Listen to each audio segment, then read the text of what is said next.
जय माता दी भक्तों, आज आप सभी रसपान करेंगे शुक्रवार व्रत की 5 महापुण्य फल देने वाली कथा। कहते हैं कि जो भी भक्त शुक्रवार का व्रत करते हैं और इन कथाओं को श्रद्धा पूर्वक सुनते हैं, उस भक्त पर माता रानी की विशेष कृपा होती है।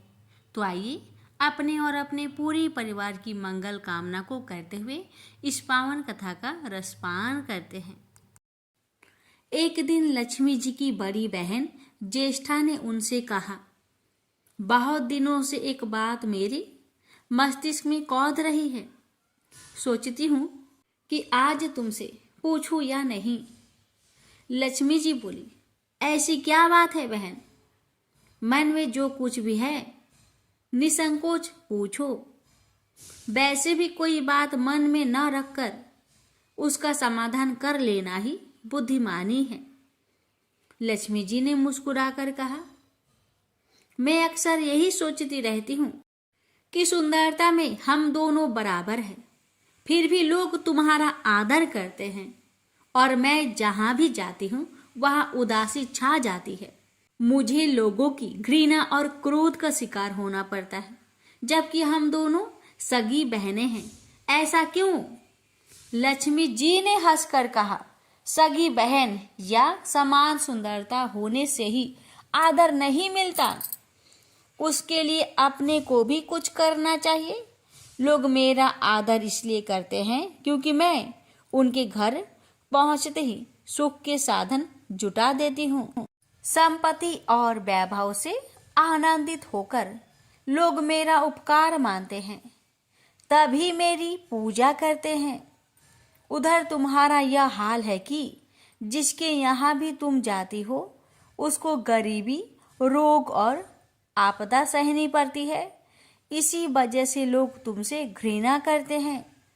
कोई आदर नहीं करता। आदर पाना है तो दूसरों को सुख पहुंचाओ। ज्येष्ठा को लक्ष्मी जी की बात चुभ गई। उन्हें लगा कि लक्ष्मी को अपनी महिमा का अभिमान हो गया है। उन्होंने तड़प कर कहा, लक्ष्मी, तुम मुझसे हर बात में छोटी हो, अवस्था में भी और प्रभाव में भी। मुझे उपदेश देने का भी विचार न करो। अगर तुम्हें अपने वैभव का अहंकार है तो मेरे पास भी अपना एक प्रभाव है। मैं जब अपनी पर आ जाऊं तो तुम्हारे करोड़पति भक्त को भी पल भर में भिखारी बना दो। लक्ष्मी जी को हंसी आ गई और कहने लगी, बहन, तुम बड़ी हो इसलिए कुछ भी कह लो, लेकिन जहां तक प्रभाव की बात है मैं तुमसे कम नहीं हूँ। जिसको तुम भिखारी बनाओगी उसे मैं दूसरे दिन रंक से फिर राजा बना दूंगी। मेरी महिमा का भी अभी तुम्हें पता ही कहाँ है और तुम्हें भी मेरी महिमा का पता ही नहीं है। जिसकी तुम सहायता करोगी उसे मैं दाने दाने के लिए भी मोहताज कर दूंगी। देखो बहन, दाने दाने के लिए तो तुम उसे मोहताज कर सकती हो जिससे मैं रूठ जाऊं। जिसके सिर पर मेरा वरद हस्त ना हो उसका तुम कुछ भी बिगाड़ सकती हो, परंतु जिस पर मेरी कृपा दृष्टि है उसका कोई भी बाल तक वाका नहीं कर सकता। अगर तुम अपना प्रभाव दिखाने को इतनी ही उतावली हो रही हो तो कल अपना प्रभाव दिखाकर देख लेना। ठीक है, बोलो कहाँ चले? दूर क्यों जाए, पास ही अनुराधापुर है। उसमें एक ब्राह्मण रहता है, दीनानाथ। वह रोज मंदिर में पूजा करने जाता है और मेरा पक्का भक्त है। उसी पर हमें अपनी अपनी महिमा दिखानी है। ज्येष्ठा को ताव आ गया। उन्होंने हाथ झटक कर कहा, ठीक है, ठीक है, देख लेना, कल तुम्हारा सिर ही झुक जाएगा। कहकर वह एक और चली गई। लक्ष्मी जी वहीं खड़ी बहन के क्रोध और अहंकार पर मुस्कुराती रही। दूसरे दिन दोनों बहन अनुराधापुर के विष्णु मंदिर में पहुंची। उन्होंने वेश बदल रखा था। साधारण स्त्रियों की तरह वे दोनों मंदिर के द्वार पर बैठ गई। लोग ने देखा अवश्य, किंतु किसी ने उनकी और कोई खास ध्यान नहीं दिया। ध्यान देने वाली कोई खास बात भी नहीं थी। वहाँ मंदिर था और वहाँ हर रोज दीन दुखी आते जाते रहते थे। वहाँ आने वाले सभी किसी न किसी परेशानी में घिरे रहते थे। फिर भला उन्हें किसी दूसरे की परेशानी से क्या सरोकार हो सकता था। थोड़ी देर बाद उन्हें दीनू पंडित आया। दोनों बहनों की नज़र उस पर जम गई। पूजा करके जब वह लौटने लगा तो ज्येष्ठा ने कहा, लक्ष्मी, वह तुम्हारा भक्त आ रहा है, बन पड़े तो कोई सहायता करो। हाँ करती हूँ कहकर लक्ष्मी जी ने एक पोला बांस दीनू के रास्ते में रख दिया जिसमें मोहरें भरी हुई थी। ज्येष्ठा ने बांस को छूकर कहा, अब तुम मेरा प्रभाव भी देख लेना।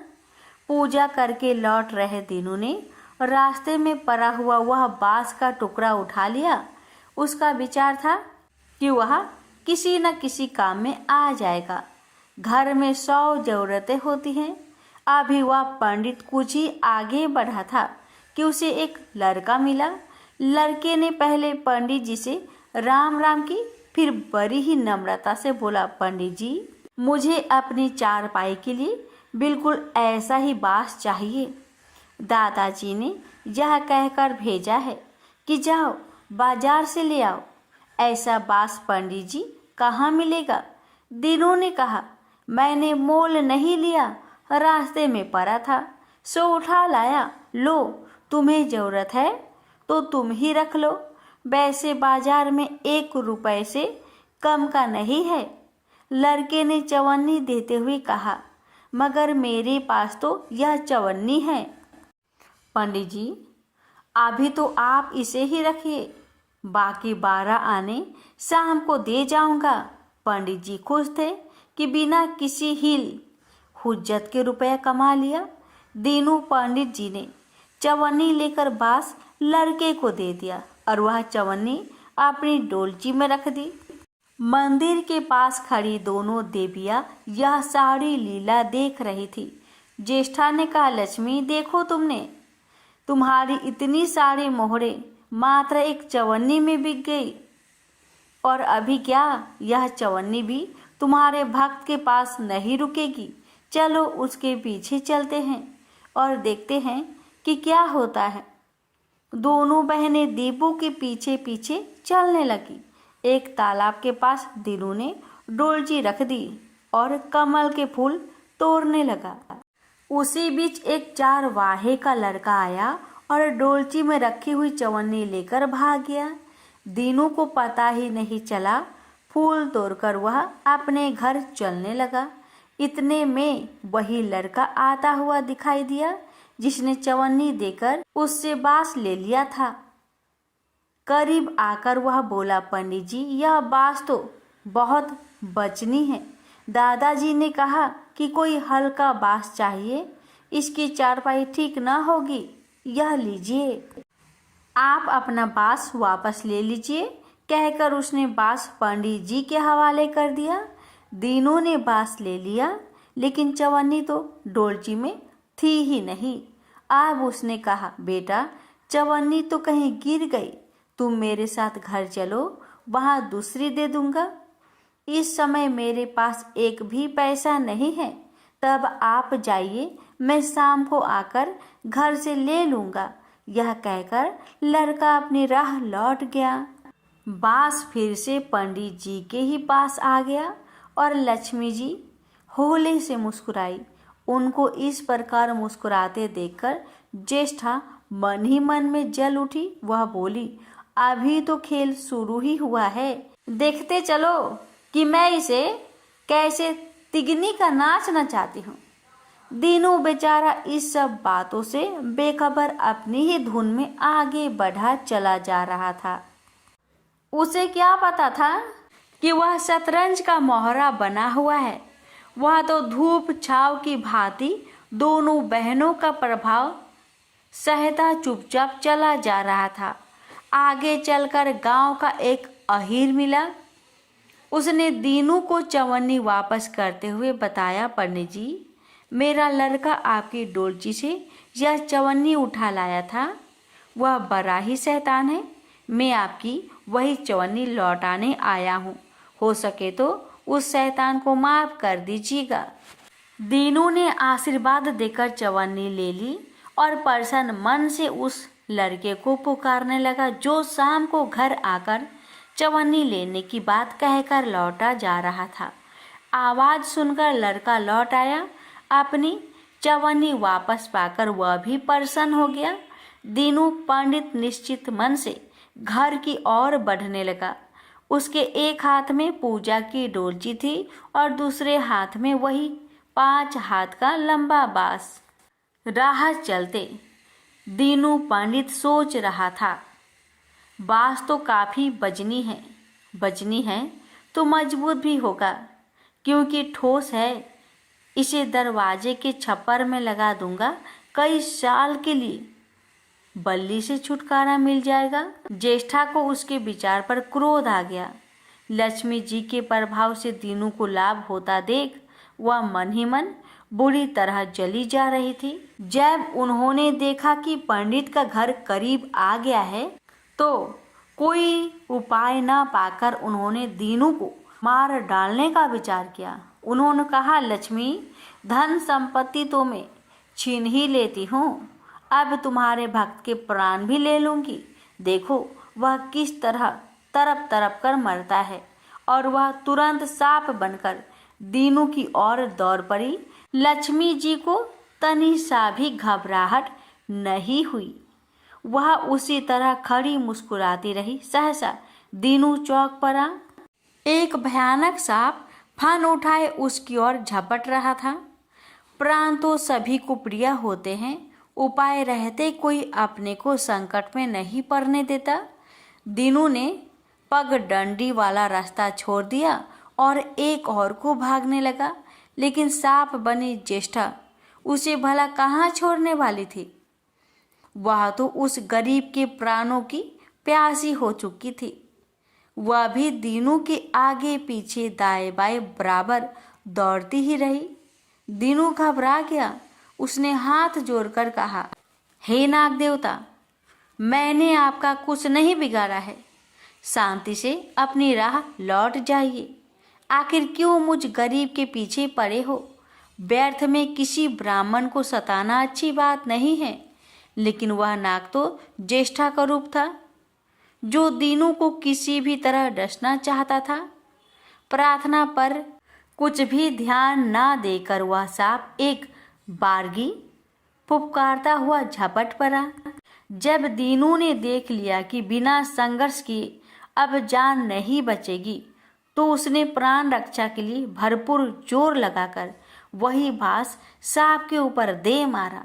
धरती से टकराते ही बांस के 2 टुकड़े हो गए और उसके भीतर भरी हुई मोहरे खन खनाकर बिखर गई, जैसे लक्ष्मी हंस पड़ी। दीनू के मुंह से हैरतपूर्ण चीख सी निकली। अरे! थोड़ी देर के लिए वह ठगा सा खरा आंखें फाड़े उन मोहरों की ओर देखता रहा। एक पल के लिए तो वह सांप को भूल ही गया, परंतु फिर जैसे उसे झटका सा लगा। सांप का ध्यान आते ही उसने उसकी ओर गर्दन घुमाई तो देखा कि बांस की चोट से सांप की कमर टूट गई है और वह लहूलुहान अवस्था में झाड़ी की ओर भागा जा रहा था। दूसरे क्षण वह मोहरों पर लौट गया और कहने लगा, तेरी जय हो लक्ष्मी माता, जीवन भर का दरिद्र आज दूर हो गया। तेरी महिमा कौन जान सकता है। चलो अब घर में बैठकर तुम्हारी पूजा आरती करूँगा। और फिर जल्दी जल्दी उसने सारी मोहरे अंगोछे में बांध दी और लंबे लंबे कदमों से घर की ओर चल दिया। पीछे एक पेड़ की छाया में खड़ी लक्ष्मी अपनी बहन ज्येष्ठा से मुस्कुराकर पूछ रही थी, कहो बहन, सच बताना, बड़प्पन की था मिली कि अभी नहीं? बड़प्पन किसी को कुछ देने में ही है, उसे छीनने में नहीं। ज्येष्ठा ने कोई उत्तर नहीं दिया। वह चुपचाप उदास खड़ी रही। लक्ष्मी जी ने उनका हाथ पकड़कर कहा, फिर भी हम दोनों बहनें हैं, जहाँ रहेंगी साथ ही रहेंगी। आओ अब चले। प्यारे भक्तों, तो ये थी लक्ष्मी जी की महिमा की कथा। प्रेम से बोलिए महालक्ष्मी माता की जय। माँ अन्नपूर्णा माता के महाव्रत की कथा। एक समय की बात है। काशी निवासी धनंजय की पत्नी का नाम सुलक्षणा था। उसे अन्य सब सुख प्राप्त थे, केवल निर्धनता ही उसके दुख का एकमात्र कारण था। यह दुख उसे हर समय सताता रहता था। एक दिन सुलक्षणा पति से बोली, स्वामी आप कुछ उद्यम करो तो काम चले, इस प्रकार कब तक काम चलेगा। सुलक्षणा की बात धनंजय के मन में बैठ गई और वह उसी दिन विश्वनाथ शंकर जी को प्रसन्न करने के लिए बैठ गया और कहने लगा, हे देवाधिदेव विश्वेश्वर, मुझे पूजा पाठ कुछ नहीं आता है, केवल आपके भरोसे बैठा हूँ। इतनी विनती करके वह 2-3 दिन भूखा प्यासा बैठा रहा। यह देखकर भगवान शंकर उसके कानों में अन्नपूर्णा अन्नपूर्णा अन्नपूर्णा इस प्रकार 3 बार कहा। यह कौन क्या कह गया, इसी सोच में धनंजय पड़ गया कि मंदिर से आते ब्राह्मणों को देखकर पूछने लगा, पंडित जी अन्नपूर्णा कौन है। ब्राह्मणों ने कहा, तू अन्न छोड़ बैठा है, सो तुझे अन्न की ही बात सूझती है। जा घर जाकर अन्न ग्रहण कर। धनंजय घर गया, स्त्री से सारी बात कही। वह बोली, नाथ चिंता मत करो, स्वयं शंकर जी ने आपको यह मंत्र दिया है, वे स्वयं ही खुलासा करेंगे। आप फिर जाकर उनकी आराधना करो। धनंजय फिर जैसा कि तैसा पूजा में बैठ गया। रात्रि में शंकर जी ने आज्ञा दी और कहा, तू पूर्व दिशा में चला जा। वह अन्नपूर्णा का नाम जपता जाता और रास्ते में फल खाता, झरनों का पानी पीता जाता। इस प्रकार कितने ही दिनों तक चलता गया। वहां उसे चांदी सी चमकती वन की शोभा देखने में आई। सुंदर सरोवर देखने में या उसके किनारे कितनी ही अप्सराएं झुंड बनाए बैठी थी।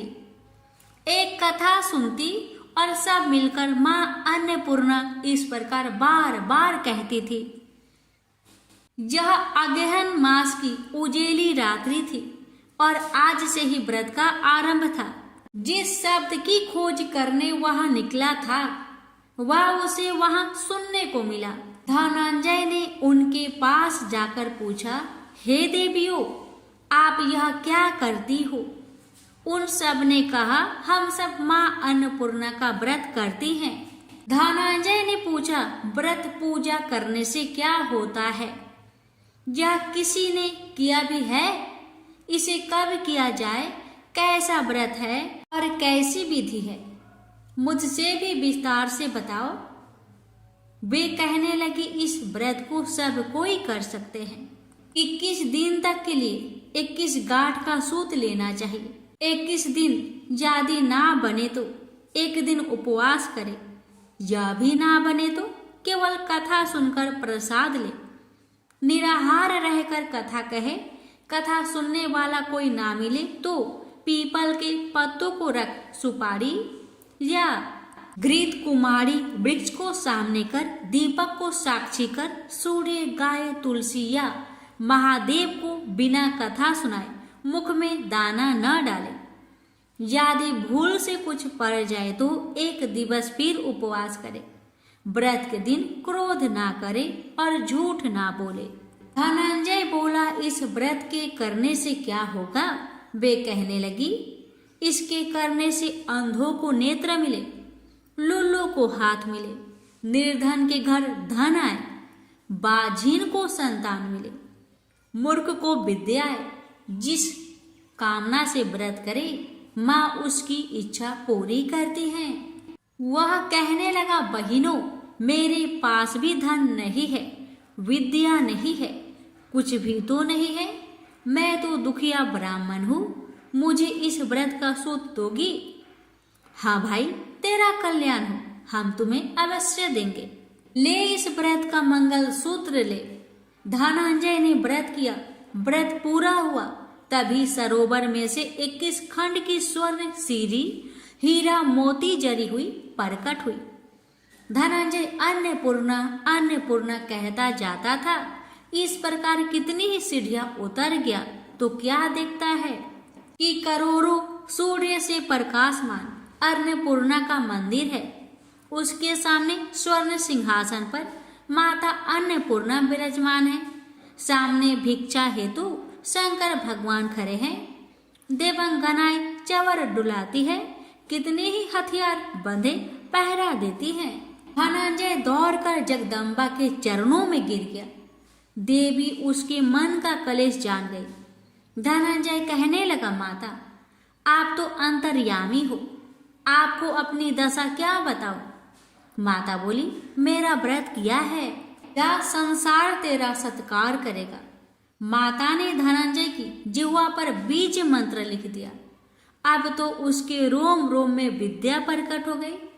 इतने में क्या देखता है कि वह काशी विश्वनाथ के मंदिर में खड़ा है।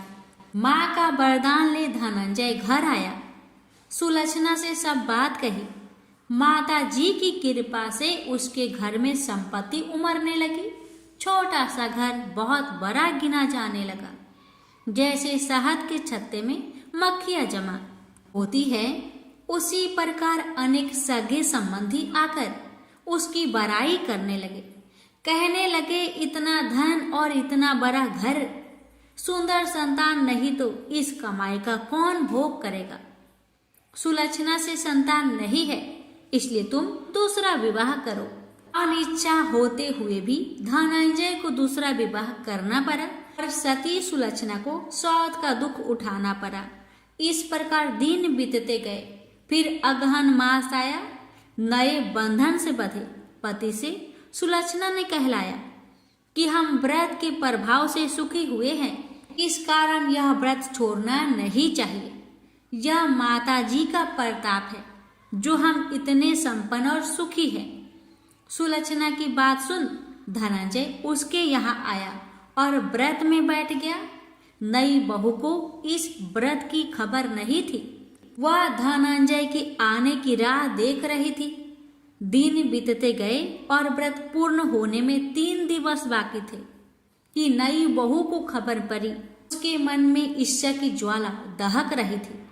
सुलक्षणा के घर आ पहुंची और उसने वहां भगदड़ मचा दी। वह धनंजय को अपने साथ ले गई। नए घर में धनंजय को थोड़ी देर के लिए निद्रा ने आ दबाया। इसी समय नई बहू ने उसका व्रत का सूत तोड़कर आग में फेंक दिया। अब तो माता जी का कोप जाग गया। घर में अकस्मात आग लग गई। सब कुछ जलकर खाक हो गया। सुलक्षणा जान गई और पति को फिर अपने घर ले आई। नई बहू रूठकर पिता के घर जा बैठी। पति को परमेश्वर मानने वाली सुलक्षणा बोली, नाथ घबराना नहीं, माता जी की कृपा अलौकिक है। पुत्र कुपुत्र हो जाता है पर माता कुमाता नहीं होती। अब आप श्रद्धा और भक्ति से आराधना शुरू करो, वे जरूर हमारा कल्याण करेगी। धनंजय फिर माता के पीछे पड़ गया। फिर वही सरोवर सीढ़ी प्रकट हुई। उसमें माँ अन्नपूर्णा कहकर वह उतर गया। वहां जा माता जी के चरणों में रुदन करने लगा। माता प्रसन्न हो बोली, यह मेरी स्वर्ण की मूर्ति ले, उसकी पूजा करना, तू फिर सुखी हो जाएगा। जा, तुझे मेरा आशीर्वाद है। तेरी स्त्री सुलक्षणा ने श्रद्धा से मेरा व्रत किया है, उसे मैंने पुत्र दिया है। धनंजय ने आंखें खोली तो खुद को काशी विश्वनाथ के मंदिर में खड़ा पाया।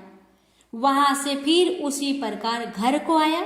इधर सुलक्षणा के दिन चढ़े और महीने पूरे होते ही पुत्र का जन्म हुआ। गांव में आश्चर्य की लहर दौड़ पड़ी।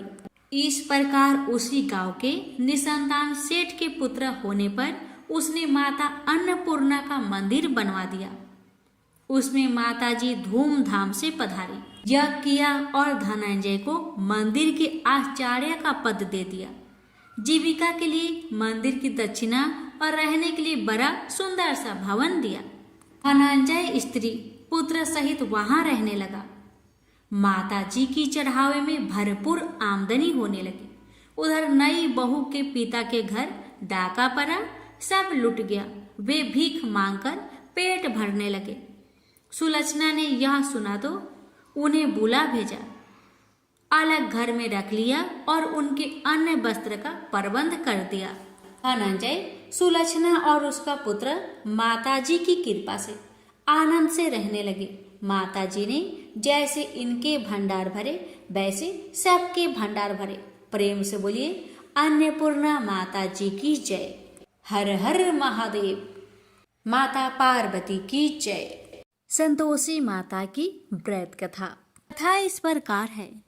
एक बुढ़िया माई थी, उसके 7 लड़के थे। 6 कमाने वाले थे और एक निकम्मा था, कमाता कुछ नहीं था। बुढ़िया माई अपनी 6 बेटों के लिए भोजन बनाती थी और उनको भोजन कराती, और उनसे जो कुछ जूठन बचती वह 7वें बेटे को देती थी। एक दिन 7वां बेटा अपनी पत्नी से बोला, देखो मेरी माँ को मुझ पर कितना प्रेम है। वह बोली, क्यों नहीं, सबका जो जूठा तुमको खिलाती है। वह बोला, ऐसा नहीं हो सकता।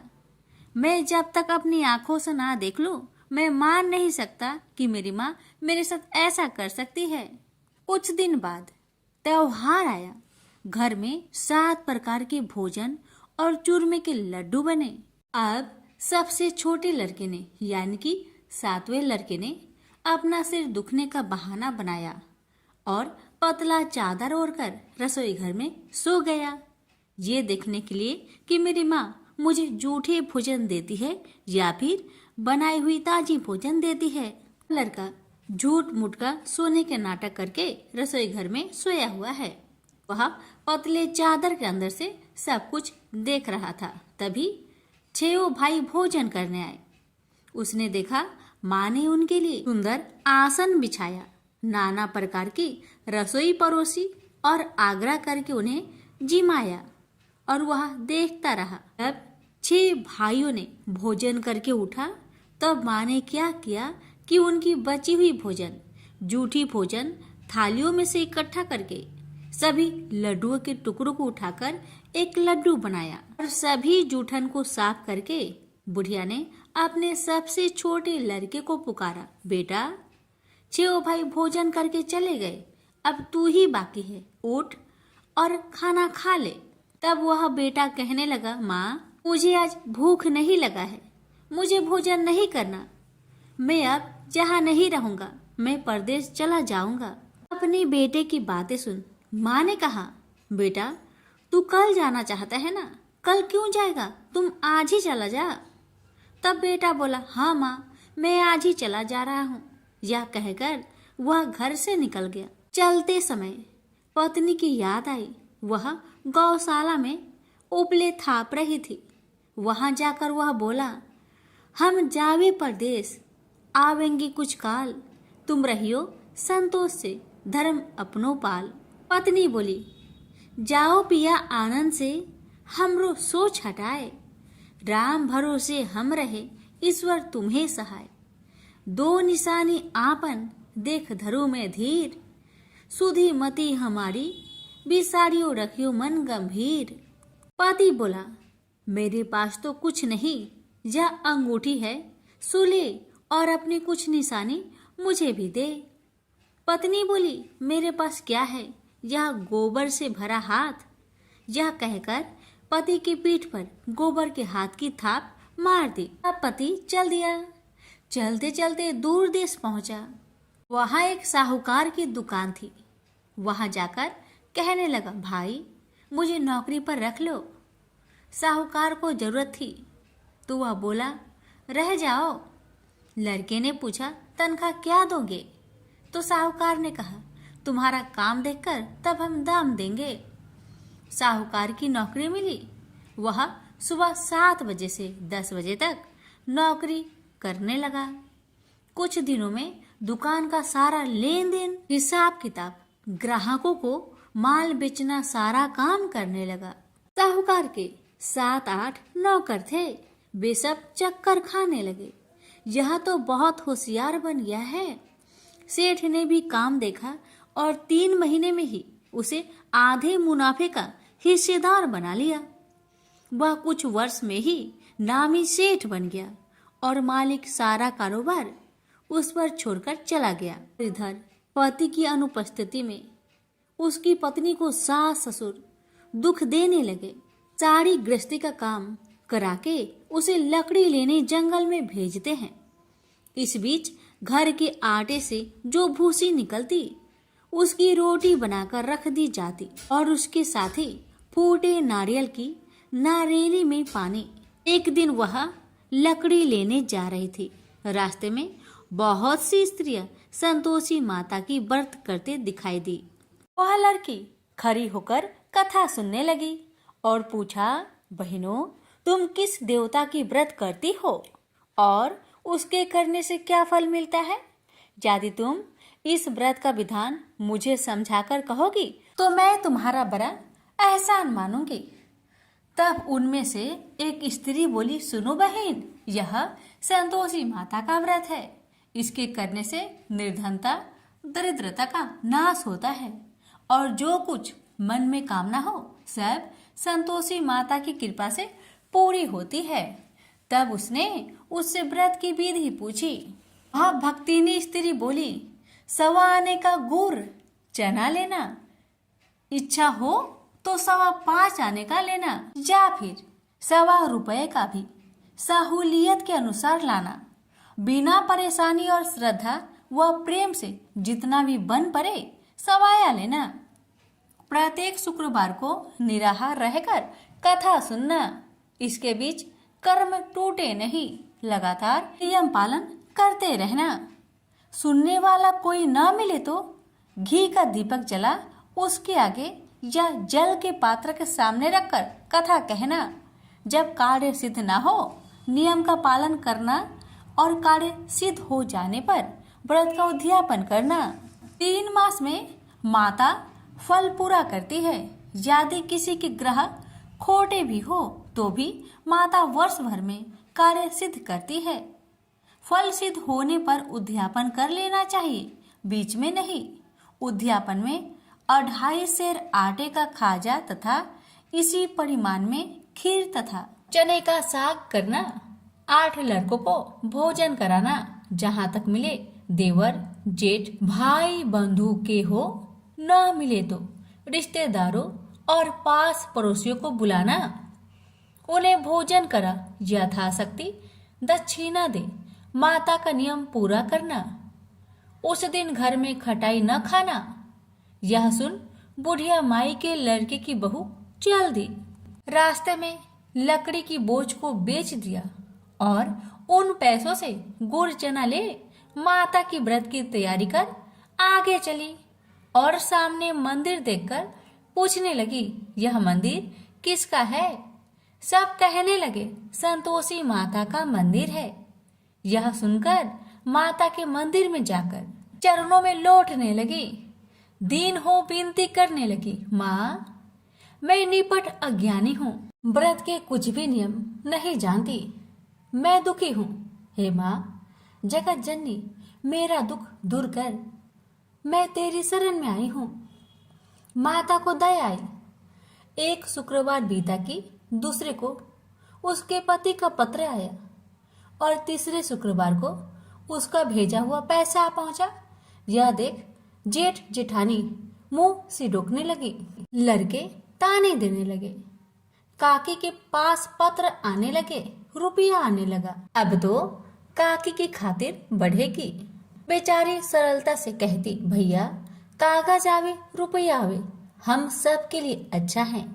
ऐसा कहकर आंखों में आंसू भरकर संतोषी माता के मंदिर में आ मातेश्वरी के चरण में गिरकर रोने लगी। माँ, मैंने तुमसे पैसा कब मांगा है माँ?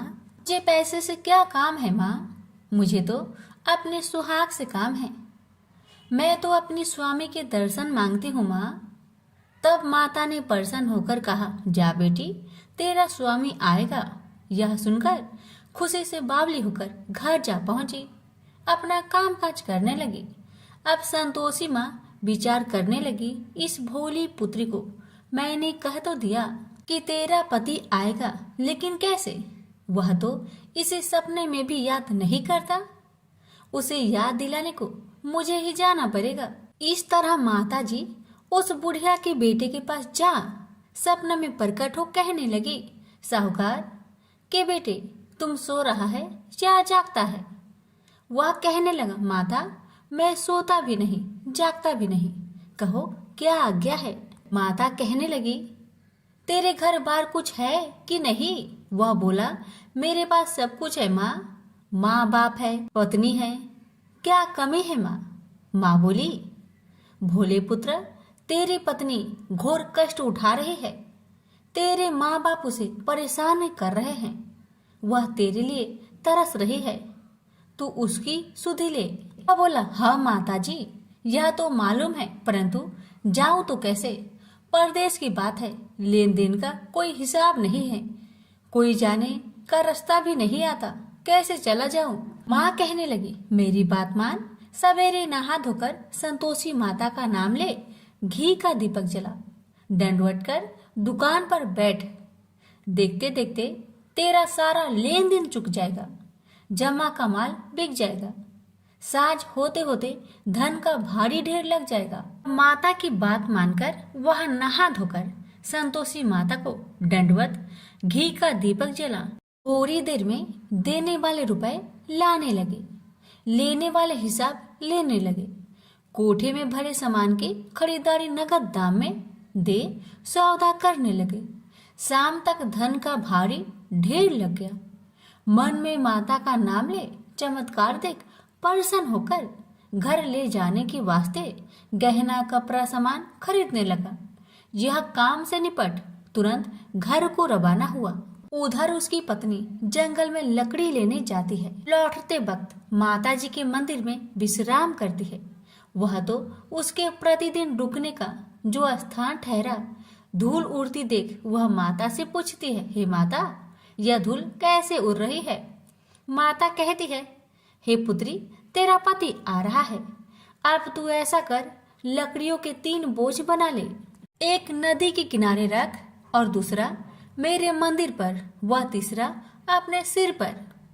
तेरे पति को लकड़ियों का गट्टर देख मोह पैदा होगा, वह यहाँ रुकेगा, नाश्ता पानी खाकर माँ से मिलने जाएगा।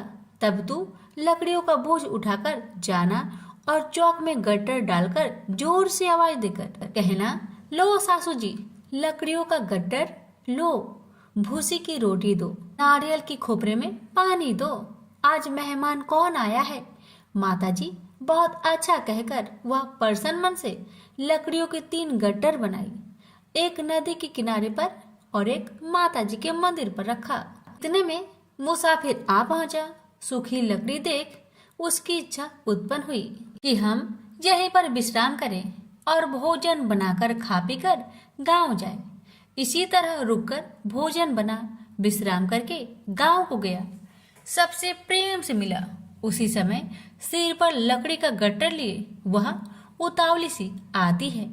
लकड़ियों का भारी बोझ आंगन में डालकर जोर से 3 आवाज देती है, लो सासू जी, लकड़ियों का गट्टर लो, भूसी की रोटी दो, आज मेहमान कौन आया है? यह सुनकर उसकी सास बाहर आकर अपने दिए हुए कष्टों को भुलाने हेतु कहती है, बहू ऐसा क्यों कहती है? तेरा मालिक ही तो आया है, आ बैठ, मीठा भात खा, भोजन कर, कपड़े पहन, गहने पहन।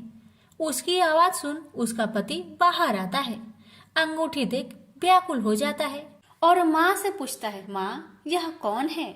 माँ ने कहा, बेटा यह तेरी पत्नी है, जब से तू गया है तब से सारे गांव में भटकती फिरती है, घर का कामकाज कुछ नहीं करती, 4 पहर आकर खा जाती है।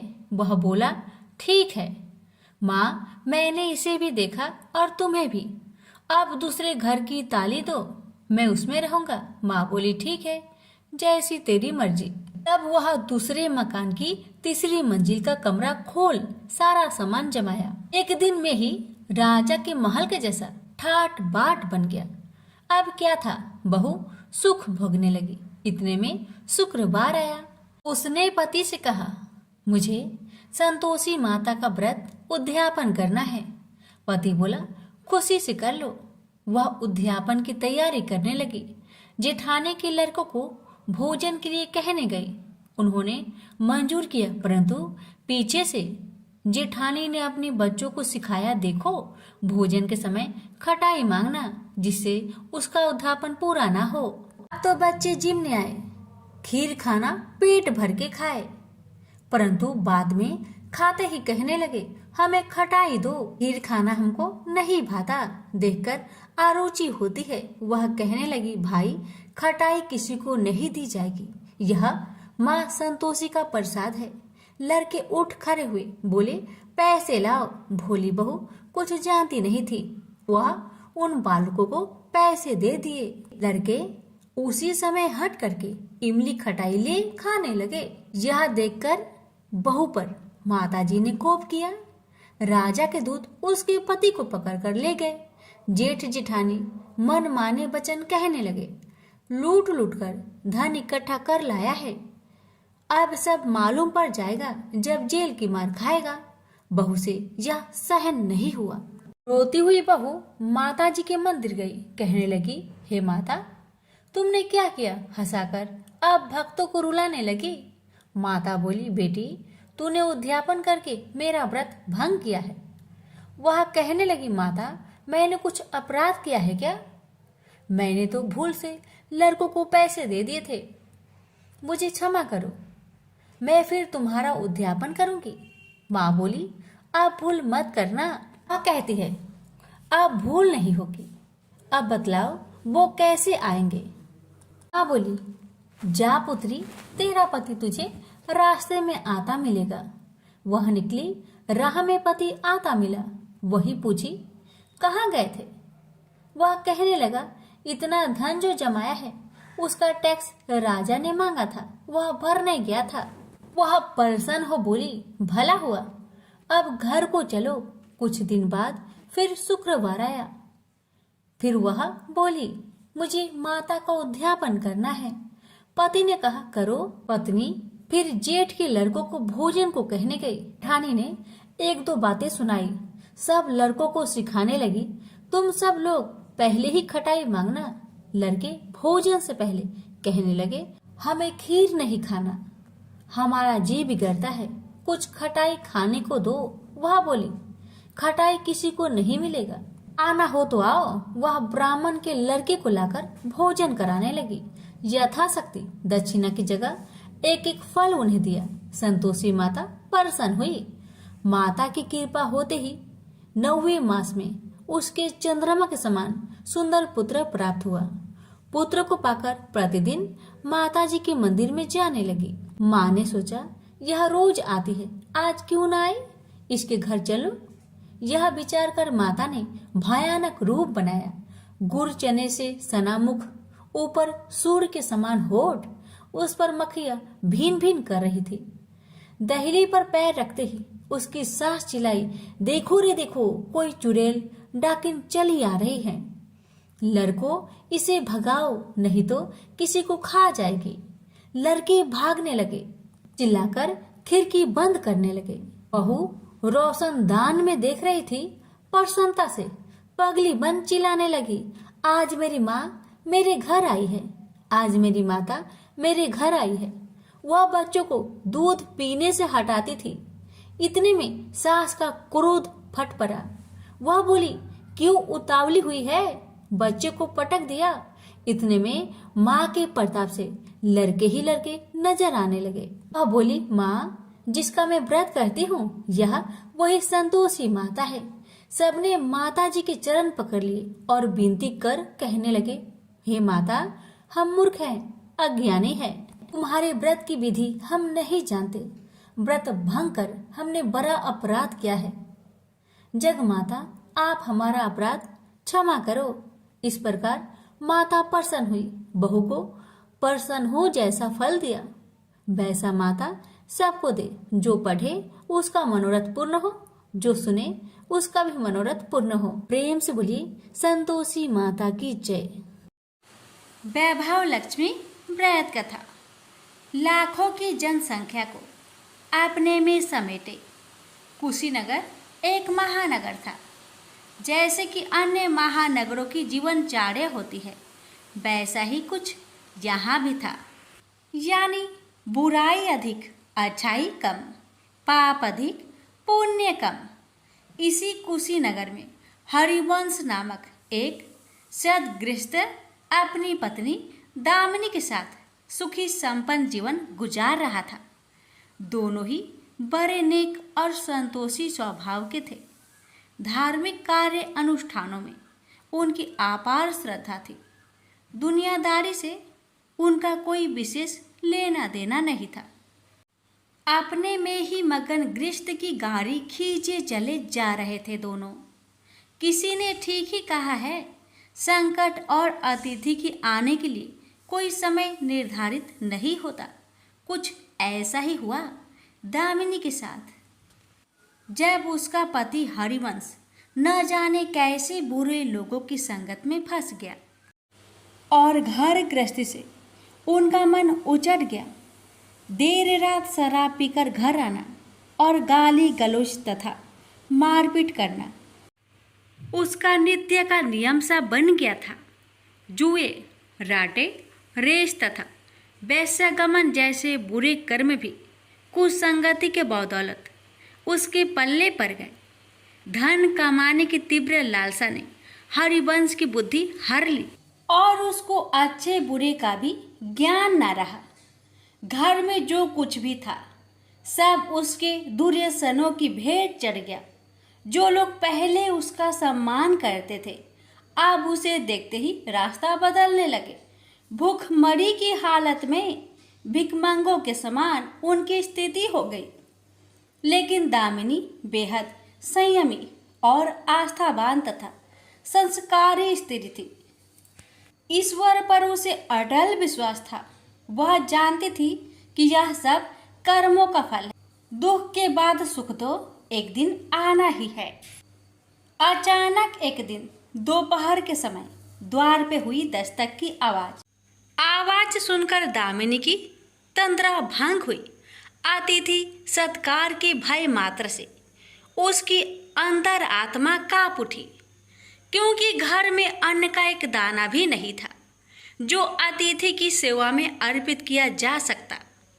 फिर भी संस्कारों की ऐसी प्रबलता थी कि उसका मन अतिथि सत्कार को उद्धत हो उठा। उसने उठकर द्वार खोला, देखा सामने एक दिव्य पुरुष खड़ा था। बड़े बड़े घुंघराले श्वेत केश, चेहरे को ढके हुए लहराती दाढ़ी, गेरुए वस्त्रों का आवरण पहने उसके चेहरे से तेज टपक पड़ रहा था। आंखों मानो अमृत सी वर्षा कर रही थी। उस दिव्य पुरुष को देखकर दामिनी को अपार शांति का अनुभव हुआ और वह उसे देखते ही समझ गई कि आगत वास्तव में कोई पहुंचा हुआ सिद्ध महात्मा है। उसके मन में अतिथि के प्रति गहन श्रद्धा के भाव उमड़ पड़े और वह उसे सम्मान सहित घर के भीतर ले गई। दामिनी ने जब उसे फाटे हुए आसन पर बैठाया तो वह मारे लज्जा के जमीन में गिर सी गई। उधर वह संत पुरुष दामिनी की ओर एकटक निहारे जा रहा था। घर में जो कुछ भी बचा खुचा था दामिनी ने अतिथि की सेवा में अर्पित कर दिया, पर उसने इस पर कोई ध्यान नहीं दिया। बस दामिनी को यूं निहारे जा रहा था मानो उसे कुछ याद दिलाने की चेष्टा कर रहा हो। जब काफ़ी देर तक दामिनी कुछ न बोली तो उसने कहा, बेटी मुझे पहचाना नहीं क्या? उसका यह प्रश्न सुनकर दामिनी जैसे सोते से जागी और अत्यंत संकुचाते हुए मधुर स्वर में बोली, महाराज मेरी धृष्टता को क्षमा करें।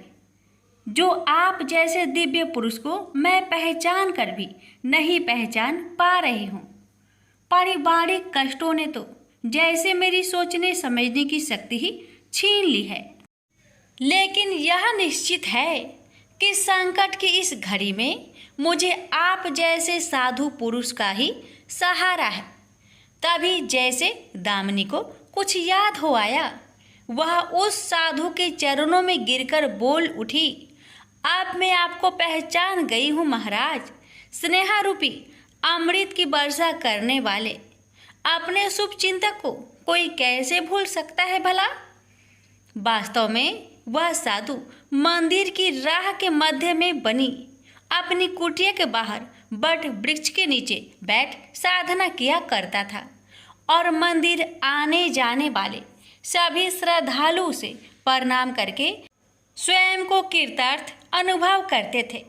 दामिनी भी उन्हीं में से एक थी। जब पिछले काफ़ी दिनों से उसने उसे मंदिर की ओर आते जाते नहीं देखा तो उसकी कुशल क्षेम जानने के लिए पूछताछ करते हुए उसके घर की ओर आ निकला था। दामिनी अभी अपनी सोचों में ही डूबी हुई थी कि साधु महाराज ने मौन भंग किया। क्या कारण है पुत्री, तू आजकल मंदिर आती जाती दिखाई नहीं पड़ती। तुझे जो भी कष्ट है मुझे बता, शायद मैं तेरी कुछ सहायता कर सकूं। व्यक्ति दुखों के बोझ तले दबा हो तो ऐसे में सहानुभूति के दो बोल ही काफ़ी होते हैं। दामिनी भी खुद पर संयम नहीं रख पाई और बिलख कर रोने लगी। तभी वह साधु वात्सल्यपूर्ण स्वर में बोला, मन छोटा करने से समस्या हल नहीं होगी। सुख दुख तो एक गाड़ी की दो पहियों के समान है, इनका आना जाना तो जिंदगी भर लगा ही रहता है। अपना दुख किसी को बता देने से मन हल्का हो जाता है। कुछ देर चुप रहने के बाद दामिनी ने बोलना शुरू किया, महाराज, सर्व सुखों से भरपूर था मेरा घर। कन कन में खुशियों का नित्य होता था। पति भी नेक और ईमानदार थे। सदा जीवन उच्च विचार की आधारशिला पर टिकी थी। हमारी गृहस्थी रुपए पैसे की भी कोई कमी नहीं थी। सुबह शाम घर में ईश्वर वंदना होती थी। लेकिन अचानक न जाने किसकी नज़र लग गई, हमारा भाग्य हमसे रूठ गया। मेरे पति कुछ संगति में फंसकर अपना सब कुछ गवा बैठे। अब तो ऐसा लगता है जैसे साया भी साथ छोड़कर जाने को तैयार बैठा है। भिखारियों से भी बदतर स्थिति हो गई है हमारी। दामिनी की करुण व्यथा सुनकर साधु का हृदय हाहाकार कर उठा। वह द्रवित स्वर में बोल उठा, बेटी, कर्म का लिखा तो भोगना ही पड़ता है। तुम्हारे कष्टों का भी कर्मों से नाता है। लेकिन तुम चिंता ना करो, सब कुछ पहले जैसा हो जाएगा। दुख के बाद ही सुख आता है। दुख सहे बिना सुख की सच्ची अनुभूति हो ही नहीं सकती। तुम माँ लक्ष्मी के प्रति श्रद्धा जारी रखो। सबका उद्धार करने वाली प्रेम का छलकता सागर है माँ लक्ष्मी। अपने भक्तों पर सदैव उनकी कृपा दृष्टि रहती है। तुम संपूर्ण आस्था के साथ माँ वैभव लक्ष्मी का व्रत करना शुरू करो। तुम्हारी साधना अवश्य रंग लाएगी। दामिनी एक संस्कारी स्त्री थी। धर्म कर्म में उसकी अगाध आस्था थी। माँ वैभव लक्ष्मी के व्रत की बात सुनकर उसका चेहरा दमक उठा। बोली, महाराज, यदि इस व्रत को करने से मेरे परिवार पर आई विपदा टल सकती है तो मैं इसे जरूर करूँगी। आप मुझे बताएं कि इस व्रत को कब और कैसे किया जाता है। साधु महाराज दामिनी की भक्ति भावना देखकर प्रसन्न होकर बोले, बेटी, सारे जगत का कल्याण करने वाली माँ वैभव लक्ष्मी के व्रत की विधि में जन कल्याण तुम्हें बता रहा हूँ। प्रत्येक शुक्रवार को यह व्रत किया जाता है। सर्वप्रथम जितने शुक्रवार को यह व्रत करना हो उसका संकल्प लेकर माँ वैभव लक्ष्मी को मन ही मन प्रणाम करें। स्नान आदि से निवृत्त होकर स्वच्छ धवल वस्त्र पहनकर पूरब दिशा की ओर मुख करके आसन पर बैठे। सामने एक चौकी पर चावल की एक ढेरी लगाकर उस पर पानी से भरा कलश स्थापित करें जो तांबे का होना चाहिए। कलश को कटोरी से ढक दे और उस कटोरी में कोई भी स्वर्ण भूषण रखे। सोना ना हो तो चांदी का आभूषण रखे, वह भी पास ना हो तो रुपए का सिक्का भी काम दे सकता है। शुद्ध घी का दीपक तथा अगरबत्ती जलाए और मन ही मन पूर्ण श्रद्धा के साथ माँ वैभव लक्ष्मी का जाप करते रहे। श्री यंत्र माँ लक्ष्मी का प्रिय यंत्र है, उसे सत सत नमन करें। श्री यंत्र उपलब्ध ना हो तो पुस्तक में दिए उसके स्वरूप से काम चल जाएगा। साथ ही माँ वैभव लक्ष्मी के सभी स्वरूप को नमस्कार करें। इनकी सभी छवियाँ पुस्तक में दी गई होगी। कटोरी में रखे गहने या रुपए पर हल्दी, कुमकुम तथा अक्षत अर्पित करें। कोई भी मिष्टान प्रसाद के रूप में रखे, संभव ना हो पाए तो गुड़ या शक्कर से भी काम चल सकता है। फिर श्रद्धापूर्वक माँ की आरती करके 14 बार प्रेम सहित बोले, जय माँ वैभव लक्ष्मी। माँ वैभव लक्ष्मी मेरी मनोकामना पूरी करे, ऐसा संकल्प लेकर सच्चे मन से माँ से विनती करे। प्रसाद बांटे और स्वयं भी ग्रहण करे। दिन में एक बार स्वास्तिक भोजन करे। यदि संभव हो तो उपवास रखे। पूजा में रखा गहना या रुपए लाल कपड़े में लपेटकर सुरक्षित रख ले। यह आगे आने वाले शुक्रवार को पूजा में काम आएगा। कलश में भरा जल तुलसी के पौधे को समर्पित कर दे तथा अक्षत पंछियों को आहार स्वरूप डाले। ऐसी शास्त्रोक्त विधि से व्रत करने वाले को शीघ्र फल मिलता है।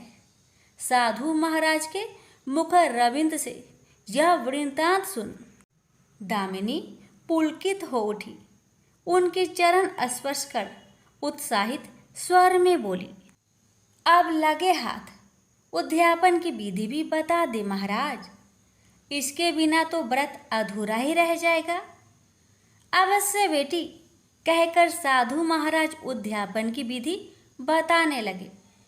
चाहे जितने भी शुक्रवार प्राय 11 या 21 व्रत करने का संकल्प लिया हो, लेकिन मन में माँ वैभव लक्ष्मी के प्रति श्रद्धा तथा आस्था बारंबार बनी रहनी चाहिए।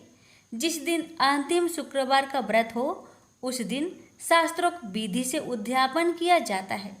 अन्य शुक्रवारों की भांति ही इस दिन भी पूजन करें। हाँ, प्रसाद के रूप में खीर अवश्य रखें। पूजा के बाद नारियल फोड़कर 7 कुंवारी कन्याओं को चरण धोकर कुमकुम का तिलक लगाकर पूजन करें।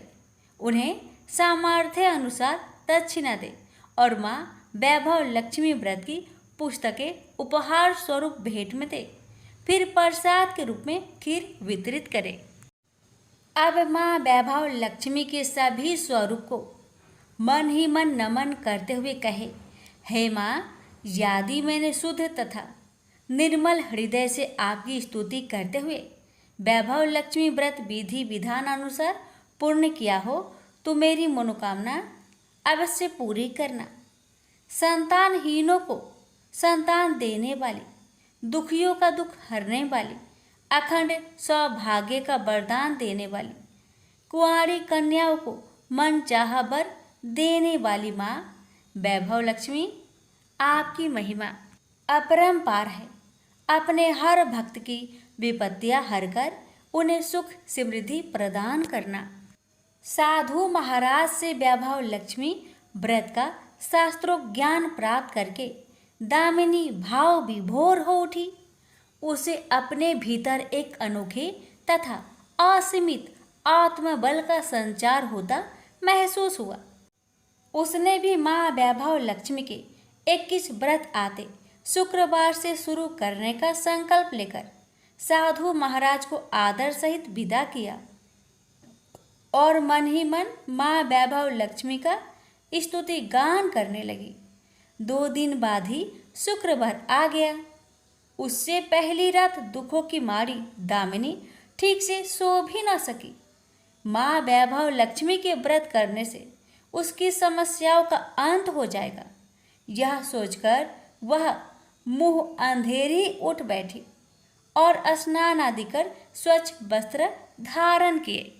आसन पर पूर्व दिशा की ओर मुंह करके दामिनी ने अपने सम्मुख रखी चौकी पर चावल की छोटी सी ढेरी बनाकर उस पर तांबे का कलश रखा। लेकिन जब स्वर्ण भूषण रखने की बात आई तो धर्म संकट में पड़ गई। सारे गहने पति ने दुर्योधनों की भेंट चढ़ चुके थे। विवाहित स्त्री थी तो मंगलसूत्र भी उतार कर नहीं रख सकती थी और कोई गहना था नहीं। तभी उसे उन नन्ही पायलों का स्मरण हो आया जो उसने अपनी आने वाली संतान के लिए बनवाकर रख छोड़ी थी और पति की निगाहों से उन्हें बचाकर रखा था। उसने झटपट वह पायलें निकाली और गंगा जल से धोकर उन्हें शुद्ध करके कलश पर रखी कटोरी में डाल दिया। डिब्बे की तली में से बची खुची शक्कर निकालकर उसे प्रसाद के रूप में रखा और विधि अनुसार व्रत किया। सर्वप्रथम उसने अपने पति को प्रसाद दिया। आने वाला पूरा सप्ताह बड़े ही हंसी खुशी से बीता। बात बात पर झल्ला उठने वाला उसका पति अपेक्षाकृत शांत तथा संयत रहा। कोई मारपीट तथा कलेश घर में नहीं हुआ। इसे दामिनी ने माँ वैभव लक्ष्मी का चमत्कार समझा और मन ही मन उन्हें प्रणाम किया।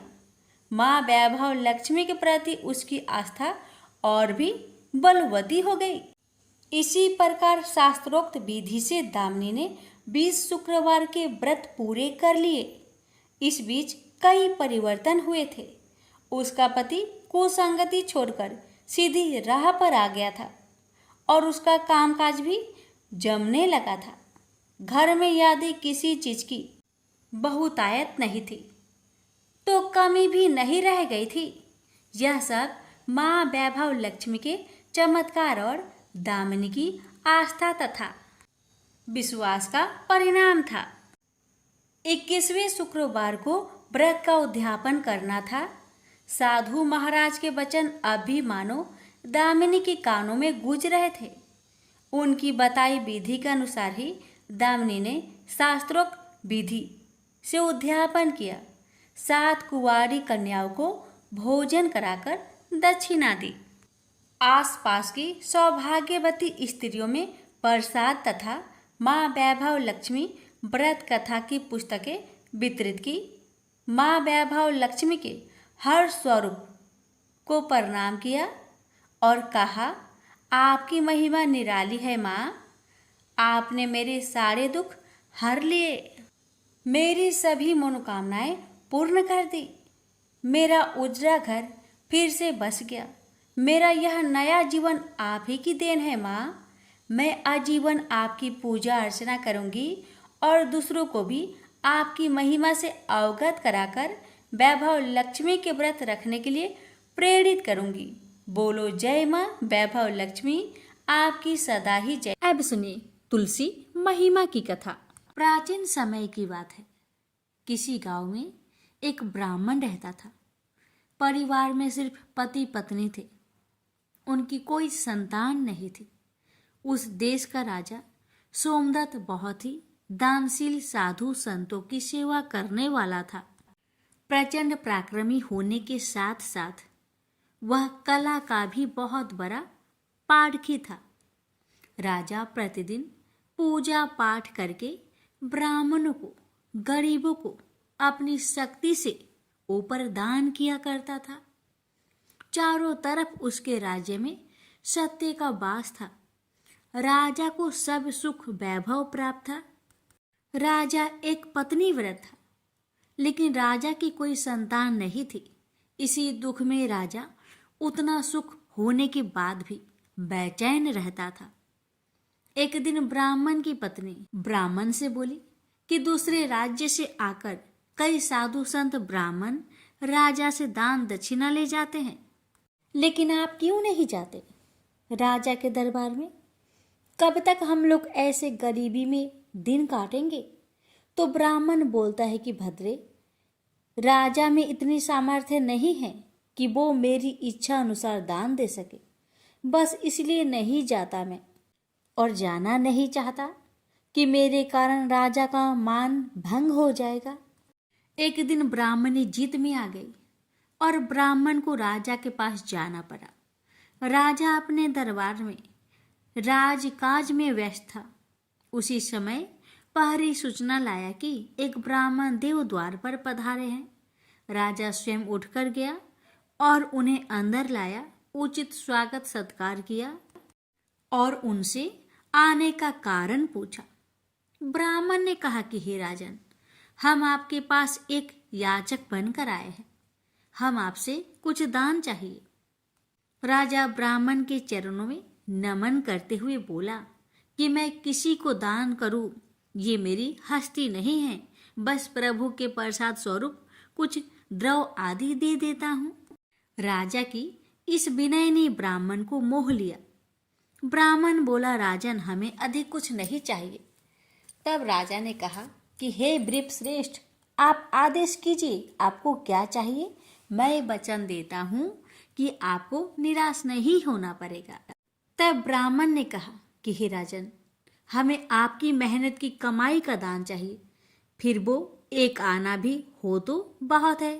राजा तुरंत कोषाध्यक्ष को बुलाया और खजाने से रत्न आदि स्वर्ण मुद्राएं लाने को कहा। तब ब्राह्मण ने कहा कि राजन, इसमें आपकी मेहनत नहीं है, हमें वो दान चाहिए जिसमें आपका परिश्रम की सुगंध हो। इतना सुनते ही राजा सोमदत्त सन्न रह गया और काफी देर सोचने के बाद उसने कहा कि हे वृषवर, आप हमें 3 दिन का समय दे। और उसने ब्राह्मण को अपने राज प्रसाद में ठहरने को कहा। तो ब्राह्मण बोले, राजन, हम 3 दिन बाद पुनः आ जाएंगे, हमें राजमहल का सुख नहीं चाहिए। और ब्राह्मण चला गया। इधर राजा गहरी सोच में आ गया और सोचने लगा कि मेहनत का पैसा कहाँ से लाऊं। ऐसे तैसे रात हो गई। राजा रात्रि में भेष बदलकर अपने राज्य से निकल गया और दूसरे दिन अन्य राज्य पहुंच गया। राज्य में घोषणा हुई कि राजा 3 दिन तक बाहर राज कार्य से गए हैं। उधर राजा एक लोहार के पास पहुंचा और उससे काम मांगने लगे। लोहार उसे अपने पास रख लिया और लोहा पीटने के काम में लगा दिया। दिन भर राजा ने मन लगाकर काम किया और उसके बदले लोहार ने उसे 4 चवन्नी दिया। उसे लेकर तीसरे दिन राजा वापस राज्य में आ गया और जब तीसरे दिन ब्राह्मण आया तो उसे विनीत भाव से वो 4 चवन्नी दे दिया। ब्राह्मण अपने घर लौट आया। इधर ब्राह्मणी ने देखा कि ब्राह्मण सिर्फ 4 चवन्नी लेकर आया है, तो वो आग बबूला हो उठी और गुस्से के कारण उस चवन्नी को तुलसी माता के पौधे के नीचे फेंक दिया।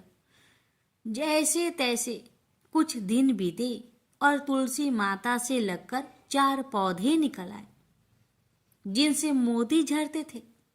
जब ब्राह्मण और ब्राह्मणी ने ये सब देखा तो आश्चर्य रह गए और कुछ समय बाद सब सामान्य हो गया। ब्राह्मणी रोज सूपा भरकर मोती समेटती और ब्राह्मण के दिन पलटने लगे और ब्राह्मण कुछ समय बाद धनाधय हो गया।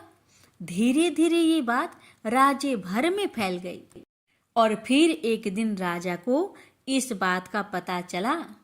राजा स्वयं देखने आया और देखकर सन्न रह गया।